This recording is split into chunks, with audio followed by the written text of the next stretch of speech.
Hey guys, welcome back to the Millcert Man channel. I wasn't planning on making this kind of video, but to say I'm disappointed is a complete understatement. If you guys don't know, I done a recent unboxing of this Colt CR6920 CK upper conversion kit that I purchased from Atlantic Firearms, and I was very excited to get it mounted to my Colt roll marked M4 carbine lower LE prefix, just to have a simple basic do-it-all carbine that I can take hiking with me, take camping, do just some simple duty use with just simple irons and a plain stock set. Nothing special, right? So I do what I usually do with any other of my firearms, and when I get a new firearm, I break it down, make sure it's clean, make sure everything looks good and it's ready to function and serve my purpose, right?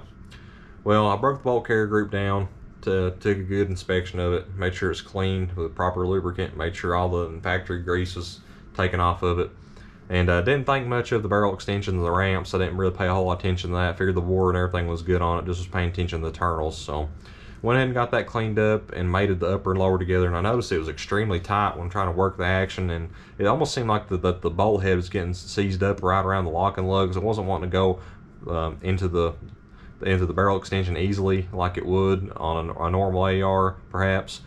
And when I opened it up and took a look, I noticed these really rough machining marks right around the barrel extension, or the Dremel marks rather. I'll throw in some pictures there what I discovered, and I was so disappointed what I originally seen. I was kind of taken back. I've never seen anything like that before. Like I said, I've owned several different Colt rifles. I've had this Colt SOCOM for a few years, shot many rounds through it, never noticed that on that gun, and I've had few other Colt AR-15s, and I've never noticed that before. So I was very frustrated and disappointed. I didn't really know, so I started doing my own research and actually come across a fellow on Reddit that had a similar issue of a Colt CR6920 complete rifle that he purchased, and he claims that the 3 rounds he fired, his barrel extension sheared, the lock and lug sheared.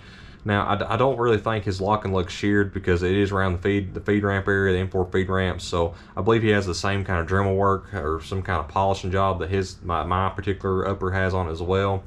So I thought that was strange. I didn't know that was kind of a bad batch that Colt had come out or what the deal was. But I went to the one guy that I know would know the answer for sure, and it's Chad over at the School of the American Rifle. If you don't know Chad is a master AR-15 armor and a master gunsmith, and he is an extremely knowledgeable fellow. Him and Chris with Small Arm Solutions are just a treasure trove of knowledge and are extremely detrimental to the gun community. If it weren't for guys like him and Chris and Chad, if it wasn't for you two guys, then we would really be hurting in the gun community. But I reached out to Chad over there on his Instagram, and he was nice enough to get back with me and explain what the issue was, and I really appreciate that because Chad's an extremely busy guy with his own channel and obviously the classes he teaches and does. So I reached out to him, and he responded back that this is kind of a thing that Colt does and FN does to ensure that these rifles will feed with hollow point and kind of soft point ammunition. They do that kind of Dremel work to try to keep from the projectiles getting marred up too bad when entering the chamber. He seemed to think one of the feed ramps is fine, but the other one definitely had some burrs and probably should be sent back to Colt. So there's going to be a part 2 of this video, me sending this rifle back maybe to Colt, or sending this upper receiver to Colt, or contacting them, see what they think. I've not fired it yet because I've been kind of concerned too. I brought my Colt SOCOM out just to compare. When he told me that, I was very curious to check out on my SOCOM if it had those same kind of hard Dremel marks, and it doesn't. It does have a few Dremel marks, but nothing severe like this one. These are very uniform and very smooth, and the bolt operates very smoothly, and well, that's to be expected because that gun's had several hundred rounds fired through it, but it's nowhere near as rough as this one is. So this one's very smooth. Like I said, the Dremel works are very smooth and polished over. This one's just very rough and seems very jagged, and I've not worked around in it. I've not fired it because I don't want to do any damage to this. I want it to be a good solid gun, and I don't want to risk damaging it.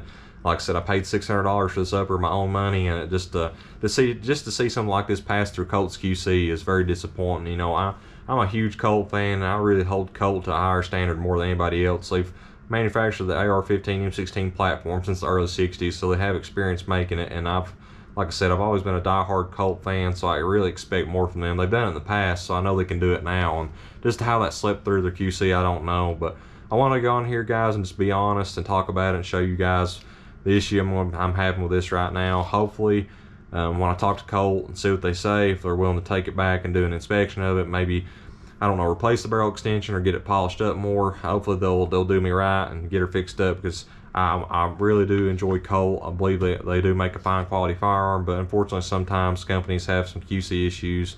I'm sure if you're a blue collar worker like I am, you know that the workforce is not as good as it could be in some places, and sometimes people slack and don't do the best job that they could. But anyway, guys, I want to go in here this quick video and just kind of talk about these two Colts here, and just wonder if Colt's QC is really slipping here lately. I was kind of hoping that they would be a little bit better of our recent unboxing of how good this looked, and our recent unboxing of our Colt Combat Commander, but I guess the rest of this year we'll see. But anyway, guys, I'll catch you in the next video. I'll give you guys updated about what Colt says about this particular gun, or this upper rather, and I'll catch you guys in the next video.